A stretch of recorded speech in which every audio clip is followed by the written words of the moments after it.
ఈ గరిసిధాన్యం నో చేయడం వల్ల సర్వ దుఃఖములు తొలగిపోయి సుఖశాంతులతో ఉంటారు. సంతాన వృద్ధి ఉంటుంది. ఆయురారోగ్యైశ్వర్యాలు కూడా కలుగుతాయి. ఆజన్మాంతం తమ యొక్క కొడుకులు, కోడళ్ళు, మనవలు, మనవరాళ్ళు అందరూ కూడా ఉన్నత స్థానంలో ఉంటారు. శాస్త్రంలో ఏం చెప్తాడయ్యా అంటే, కన్యాదానం చేస్తే ఎంత ఫలితమైతే వస్తుందో ఒక్కసారి గరిసిధాన్యం నో కనుక చేసినట్లయితే అంత ఫలితం వస్తుంది.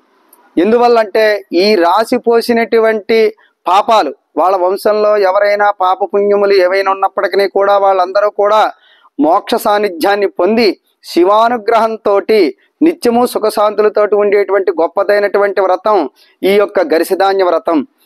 తర్వాత మన శక్తానుసారంగా లక్ష వ్రతాలు, ఋషిపంచమి వ్రతాలు ఎన్నైనా చేసుకోవచ్చును.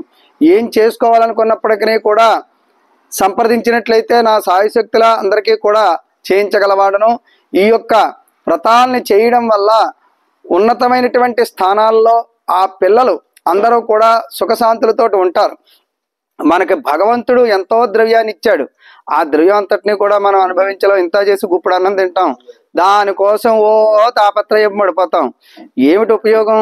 అందువల్ల ఏమిటంటే మన శక్తానుసారంగా శాశ్వతమైనటువంటి పనుల్లో, ముఖ్యమైనటువంటి వ్రతాల్లో ఋషిపంచమి వ్రతం, లక్షవతుల వ్రతం, గరిసిధాన్య వ్రతం ముఖ్యంగా ఎవరి శక్తి బట్టి వాళ్ళు చేసుకోవచ్చును.